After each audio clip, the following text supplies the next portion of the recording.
최근 백신 접종이 시작되면서 여행 수요와 보복 소비가 증가하고 있습니다. 거기에 가장 큰 수혜를 보고 있는 것 중 하나가 바로 화장품이죠. 그런데 일본 시민 5만 명이 지난 24일에 일본 화장품 회사에 퇴출 설명을 하였다는 사실 알고 계신가요?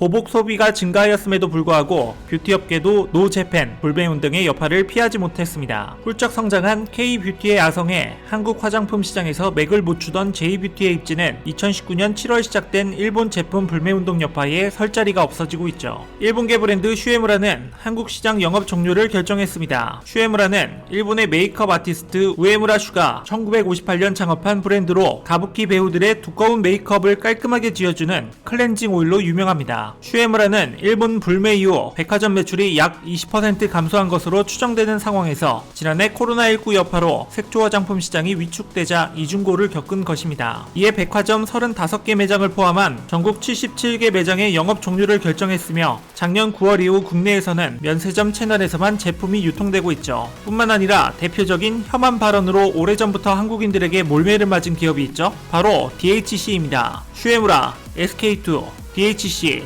센카 등이 노재팬 화장품 브랜드 리스트에 이름을 올린 가운데 DHC는 자회사 DHC 텔레비전의 혐한 왜곡 방송 논란으로 불매의 집중 표적이 됐습니다. 이 회사는 특이하게도 일본의 편의점 내에서의 화장품 판매에 주력하고 있습니다. 그러나 이 회사는 뼈대부터 혐한의 역사가 있는 극우 혐한 기업입니다. 설립자이자 회장인 요시다 요시아키부터가 극우 파시스트의 강제 징용부터 위안부, 일본의 전쟁 범죄까지 모두 부정하고 야스쿠니 참배를 당연시하는 우익 중의 우익이며 DHC 내에서 발행하는 책자나 산하 인터넷 방송국 등에서 매일 심각한 수준의 한국에 대한 왜곡된 정보를 생산하고 있죠. 아이러니하게도 2019년 일본 상품 불매운동에서 구구적인 색채가 거의 없는 유니클로의 경우 대표적인 일본 브랜드라는 이유로 불매의 대상이 되고 유니클로 구매 감사단까지 생겨 판매고가 급락할 정도로 타격을 입었으나 훨씬 이전부터 혐한 성향을 드러냈던 DHC는 조용히 상품을 팔아먹고 혐한은 자국에서만 하는 수법으로 불매운동을 교묘히 피해갔었죠. 최근 일본 시민들까지 혐한 발언의 문제를 제기하며 들고 일어난 사건이 있었죠.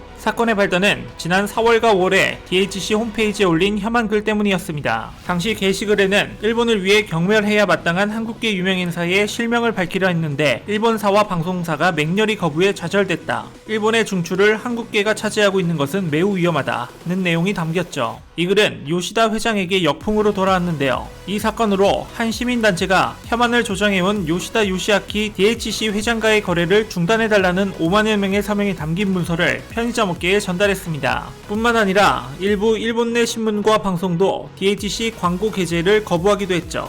주 거래처인 편의점의 유통이 끊길 수 있다는 불안감에 DHC는 혐한 발언에 대해 잘못을 인정하며 해당 발언을 철회한다는 답변을 하며 꼬리를 내렸습니다. 거기다 한국 편의점들이 잇따라 해외에 진출하고 있으니 해외 편의점에서까지 유통이 끊길까봐 두려움에 떨고 있죠. 한국 편의점 이마트24는 말레이시아 쿠알라룸푸르에 1호점을 지난 23일 개장했는데 몽골, 베트남 등에 진출한 CU나 GS25의 뒤를 이어 이마트24도 해외 영토 확장에 나선 것이죠. 1990년대 초반만 해도 국내 편의점 시장에 일본 업체의 진출이 활발했는데요. 30여 년 만인 이제는 국내 편의점들이 경쟁력을 쌓아 해외 시장 공략에 나서고 있는 것입니다. 특히 몽골에서는 국내에서 1, 2위를 다투는 CU와 GS25로 모두 한국 기업이죠. 한국 편의점 업계의 해외 진출이 줄을 잇는 이유는 중앙, 동남아의 뜨거운 한류 열풍이 한몫하였죠. 한류 열풍이 세다 보니 먼저 진출한 일본 편의점보다 한국 편의점의 인기가 높다고 하죠. 말레이에선 편의점 오픈 첫날 삼각김밥, 한국 라면을 사기 위해 오픈런이 생겼고 매출 상위 1위에서 10위가 현지 제품이 아닌 삼각김밥, 컵라면,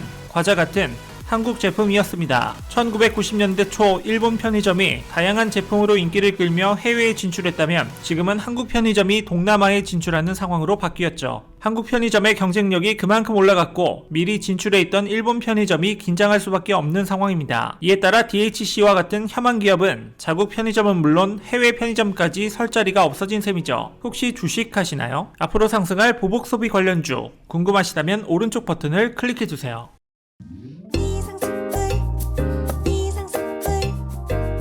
주식을 모르면 이상스쿨.